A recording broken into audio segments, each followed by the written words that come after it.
Hi hello ಎಲ್ರಿಗೂ ನಮಸ್ಕಾರ. ಎಲ್ರಿಗೂ ಗೊತ್ತಿರೋ ಹಾಗೆ ಜನವರಿ 6 ಅಂಗಾರಕ ಸಂಕಷ್ಟಿ ಇತ್ತು, ಅಂದರೆ ಮಂಗಳವಾರ ಬಂದಿತ್ತು.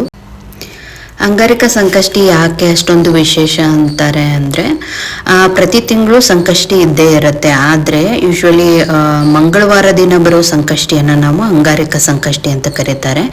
ಯಾರ್ಯಾರು ಸಂಕಷ್ಟಿಯನ್ನು ಮಾಡಬೇಕು ಅಂತ ಅಂದ್ಕೊಂಡಿರ್ತಾರಲ್ಲ ಅವರು ಅಂಗಾರಕ ಸಂಕಷ್ಟಿ ದಿನ ಸ್ಟಾರ್ಟ್ ಮಾಡ್ಕೋತಾರೆ. ಅಂದರೆ ಅಂಗಾರಕ ಸಂಕಷ್ಟಿ ದಿನ ಅವರು ಶುರು ಮಾಡ್ಕೊಂಡ್ರೆ ಪ್ರತಿ ತಿಂಗಳ ಸಂಕಷ್ಟಿಯನ್ನು ಸಂಕಷ್ಟಿ ಉಪವಾಸವನ್ನು ಮಾಡ್ಬೋದು ಅಂತ ಅಂತಾರೆ. ಒಬ್ಬೊಬ್ರು ಏನು ಮಾಡ್ತಾರೆ, ಪ್ರತಿ ತಿಂಗಳು ಮಾಡಲ್ಲ, ಅಂಗಾರಕ ಸಂಕಷ್ಟಿ ಬಂದ ದಿನ ಮಾತ್ರ ಮಾಡ್ತಾರೆ. ಯಾಕಂದರೆ ಒಂದು ಅಂಗಾರಕ ಸಂಕಷ್ಟಿ ಪೂಜೆ ಮಾಡೋದ್ರಿಂದ 21 ಸಂಕಷ್ಟಿಗಳನ್ನು ಮಾಡಿದಷ್ಟು ನಮಗೆ ಇದು ಸಿಗುತ್ತೆ ಅಂತ ಅಂತಾರೆ. ಸೊ ಅದಕ್ಕೆ ಅವತ್ತು ಪೂರ್ಣ ದಿವಸ ಉಪವಾಸ ಇರಬೇಕು. ಉಪವಾಸ ಮಾಡಿ ಸಾಯಂಕಾಲ ಗಣೇಶನ ಪೂಜೆ ಮಾಡಿದ್ದಾದಮೇಲೆ ಚಂದ್ರೋದಯ ಎಷ್ಟು ಗಂಟೆಗಿದೆ ಅಂತ ಹೇಳಿ ಎಲ್ಲ ಕ್ಯಾಲೆಂಡ್ರಲ್ಲೂ ಕೊಟ್ಟಿರ್ತಾರೆ, ಗೂಗಲಲ್ಲೂ ಕೊಟ್ಟಿರ್ತಾರೆ. ಕರ್ನಾಟಕದಲ್ಲಿ ಎಷ್ಟಕ್ಕಿದೆ, ಬೇರೆ ಬೇರೆ ಕಡೆ ಎಲ್ಲ ಚಂದ್ರೋದಯ ಟೈಮಿಂಗ್ಸ್ ಬೇರೆ ಇರುತ್ತೆ. ಅದನ್ನು ನೋಡಿಕೊಂಡು ನಾವು ಚಂದ್ರನ ಪೂಜೆ ಮಾಡಿಬಿಟ್ಟು ಅವತ್ತು ಉಪವಾಸವನ್ನು ಬಿಡಬೇಕು. ನಾವು ಈ ಥರ ಸಿಂಪಲ್ಲಾಗಿ ಪೂಜೆ ಮಾಡಿದ್ವಿ ಮನೆಯಲ್ಲಿ. ಒಂದು ತಾಮ್ರದ ಪ್ಲೇಟ್ನಲ್ಲಿ ಅಕ್ಕಿಯನ್ನು ಹಾಕಿ ಅದ್ರ ಮೇಲೆ ವೀಳ್ಯದೆಲೆ ಇಟ್ಬಿಟ್ಟು, ವೀಳ್ಯದೆಲೆ ಮೇಲೆ ಗಣೇಶನನ್ನು ಇಟ್ಟು ಹೂವು ಹಣ್ಣು ಎಲ್ಲ ಇಟ್ಟು ಪೂಜೆ ಮಾಡಿದ್ವಿ ಸಿಂಪಲ್ಲಾಗಿ. ನಾವು ಪ್ರತಿ ತಿಂಗಳು ಸಂಕಷ್ಟಿಯನ್ನು ಮಾಡ್ತೀವಿ. ಅಂಗಾರಕ ಸಂಕಷ್ಟಿ ಅಂತ ಅಷ್ಟೇ ಅಲ್ಲ, ಪ್ರತಿ ತಿಂಗಳು ಉಪವಾಸ ಮಾಡ್ತೀವಿ ಸಂಕಷ್ಟಿಯನ್ನು. ಯಾಕಂದರೆ ಗಣೇಶ ಅಂದರೆ ನಾವೆಲ್ಲದಕ್ಕೂ ಪ್ರಥಮ ಪೂಜ್ಯವಾಗಿ ನಾವು ಪೂಜೆ ಮಾಡೋದೇ ಗಣೇಶನಲ್ವಾ. ಸೊ ಗಣೇಶನನ್ನು ಪೂಜೆ ಮಾಡೋದ್ರಿಂದ, ಅಂಗಾರಕ ಸಂಕಷ್ಟಿಯನ್ನು ಉಪವಾಸಗಳನ್ನು ಮಾಡೋದ್ರಿಂದ ನಮಗೆ ಫಲಾನುಫಲ ಸಿಗುತ್ತೆ ಅಂತ ಅಂತಾರೆ. ವಿದ್ಯಾಭ್ಯಾಸಕ್ಕಾಗಲಿ, ಎಲ್ಲದಕ್ಕೂ ಏಳಿಗೆಗಾಗಲಿ, ಎಲ್ಲ ಸಂಕಷ್ಟ ನಿವಾರಣೆಯನ್ನು ಮಾಡುವನೇ ಗಣೇಶ.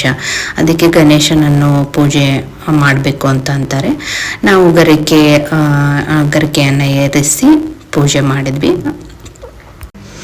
ಗಣೇಶನಿಗೆ ಏನು ನಾವು ಇಡ್ತೀವೋ ಬಿಡ್ತೀವೋ ಗೊತ್ತಿಲ್ಲ, ಆದರೆ ಗರಿಕೆ ಮತ್ತು ಒಂದು 4-5 ಮೋದಕ ಮಾಡಿದರೆ ಸಾಕು. ಅವನಿಗೆ ಇಷ್ಟವಾದ ಅದು ಗರಿಕೆ ಮತ್ತು ಮೋದಕ. ಸೊ ನಾವು ಈ ಥರ ಸಾಯಂಕಾಲ ಎಲ್ಲ ಪೂಜೆಯನ್ನು ಮಾಡಿಬಿಟ್ಟು ದೇವರ ನೈವೇದ್ಯವನ್ನು ಮಾಡಿ, ಆಮೇಲೆ ನಾವು ಪೂರ್ಣ ದಿವಸ ಉಪವಾಸ ಇದ್ದಿದ್ದಕ್ಕೆ ಗಣೇಶನನ್ನು ಪೂಜೆ ಮಾಡಿದ್ದಾದಮೇಲೆ ಚಂದ್ರನ ಪೂಜೆ ಮಾಡಿ ಉಪವಾಸವನ್ನು ಸಮಾಪ್ತಿ ಮಾಡಿದ್ವಿ. ಪೂಜೆನ ಹೀಗೆ ಮಾಡಬೇಕು ಹಾಗೆ ಮಾಡಬೇಕು ಅಂತ ಏನಿಲ್ಲ, ನಿಮಗೆ ಹೆಂಗೋ ಅನುಕೂಲನೋ ಹಾಗೆ ಮಾಡಿದ್ರೆ ಆಯಿತು. ಅದು ಭಕ್ತಿಯಿಂದ ಮಾಡಬೇಕು. ಕ್ಲೀನಾಗಿ ಮನೆಯನ್ನೆಲ್ಲ ಒರೆಸ್ಬಿಟ್ಟು, ದೇವ್ರ ಮನೆಯನ್ನೆಲ್ಲ ಒರೆಸ್ಬಿಟ್ಟು ನೀಟಾಗಿ ಪೂಜೆ ಮಾಡಿ ಭಕ್ತಿಯಿಂದ ಮಾಡಿದರೆ ಸಾಕು. ಅದೇ ಥರ ನಾವು ನಮ್ಮ ಬಾಲ್ಕನಿಯಲ್ಲಿ ಶಮಿ ವೃಕ್ಷ ಅಂತ ಅಂತಾರಲ್ಲ, ಶಮಿ ವೃಕ್ಷ ಅಂದರೆ ಬನ್ನಿ ಮರ ನಾನು ನೆಟ್ಟಿದ್ದೀನಿ. ಅದಕ್ಕೂ ಪೂಜೆ ಮಾಡಿ, ತುಳಸಿ ಪೂಜೆ ಮಾಡಿ, ಎಲ್ಲ ಪೂಜೆ ಆದಮೇಲೆ ನೈವೇದ್ಯ ತೋರಿಸಿ ಗಣೇಶನಿಗೆ ಮತ್ತೊಂದು ಸರ್ತಿ ಆರತಿ ಮಾಡಿದ್ವಿ. ವಕ್ರತುಂಡ ಮಹಾಕಾಯ ಸೂರ್ಯಕೋಟಿ ಸಮಪ್ರಭಾ ನಿರ್ವಿಘ್ನಂ ಕುರ್ಮೇ ದೇವ ಸರ್ವಕಾರ್ಯೇಷು ಸರ್ವದಾ ಅಂತ ಹೇಳಿ ಪೂಜೆ ಮಾಡಿ ಮುಗಿಸಿದ್ವಿ.